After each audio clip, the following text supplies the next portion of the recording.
26 जनवरी 1950 को भारत का संविधान लागू हुआ और भारत दुनिया का सबसे बड़ा गणतंत्र देश बन गया। लेकिन जहां देश की जनता को भारत के गणतंत्र होने की खुशी थी, तो वहीं बाबा साहेब भीमराव अंबेडकर ने अपने बनाए संविधान में जो सम्मान और समानता के लिए कानून बनाए थे, वो उसके भविष्य को लेकर विचार कर रहे थे। उन्होंने अपने बनाए संविधान में सदियों से शोषण झेल रहे अनुसूचित जाति, अनुसूचित जनजाति और पिछड़ों को भी ये ताकत दे दी थी कि वो अब इस शोषण के विरुद्ध अपनी आवाज बुलंद कर सकें। कहाँ आजादी से पहले दलितों का शोषण सवर्ण अपना अधिकार समझते थे, वहीं अब दलितों को नजरें उठाकर विरोध करने का हथियार बाबा साहेब ने उन्हें दे दिया था। और इस ताकत का नाम है शोषण के विरुद्ध अधिकार, यानी कि राइट अगेंस्ट एक्सप्लॉइटेशन। संविधान की अनुच्छेद 23 और 24 में भारत के किसी भी नागरिक को वो अधिकार मिले जो उन्हें अपने साथ होने वाले अत्याचारों से बचा सकता है। अपने इस वीडियो में हम शोषण के विरुद्ध अधिकार के बारे में जानेंगे, साथ ही कैसे और किसके लिए ये अनुच्छेद काम करता है इसके बारे में भी जानेंगे। नमस्कार, मेरा नाम है मोहिनी और आप देख रहे हैं भीम सेना।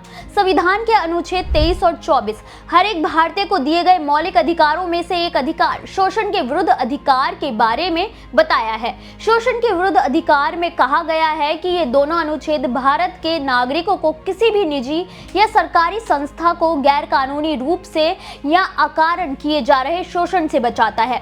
किसी भी व्यक्ति से जबरन बल के माध्यम से या उचित मुआवजे और मेहनताना दिए बिना कार्य करवाना शोषण कहलाता है। शोषण के विरुद्ध अधिकार के प्रावधानों में जिन बिंदुओं को निषेध करार दिया गया है, अगर उनमें से किसी का भी उल्लंघन किया जाता है तो वो आपराधिक गतिविधियों में गिना जाएगा। संविधान के अनुच्छेद 23 भारत के हर व्यक्ति को अधिकार देता है कि अगर वो मानव तस्करी, बेगार और जबरन श्रम करवाने के शिकार हो रहे हैं तो वो कानून का सहारा ले सकते हैं। भारत में मानव तस्करी और जबरन बेगारी कराने पर पूर्ण रूप से प्रतिबंध लगा हुआ है।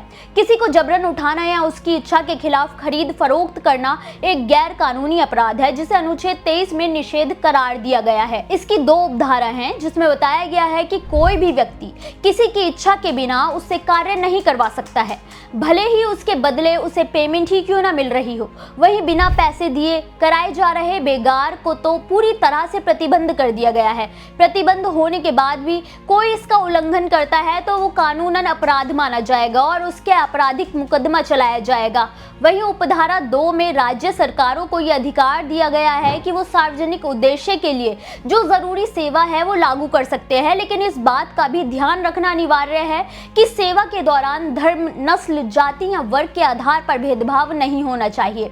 वहीं अनुच्छेद 23 के अनुपालन में महिलाओं एवं बालिकाओं के अनैतिक व्यापार दमन अधिनियम 1956 तथा बंधुआ मजदूरी प्रणाली उन्मूलन अधिनियम 1976 लागू किया गया था, क्योंकि अनुच्छेद 35 संसद को यह अधिकार देता है कि वो अनुच्छेद 23 के अनुसार निषेध किए गए अपराधों में दंडित कर सकने का कानून बनाने का अधिकार है।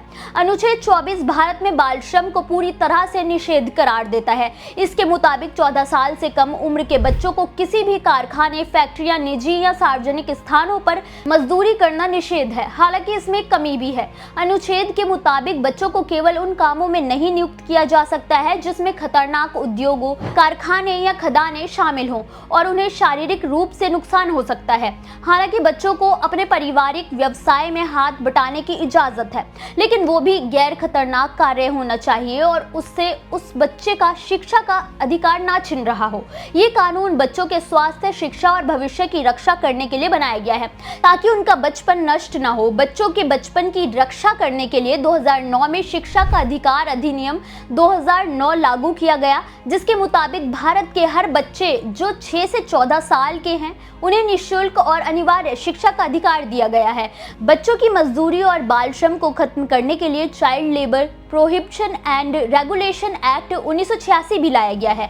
अनुच्छेद 23 और 24 भारतीयों को एक ऐसे शोषण से बचाता है जो उन्हें समान न होने पर सहना पड़ता है।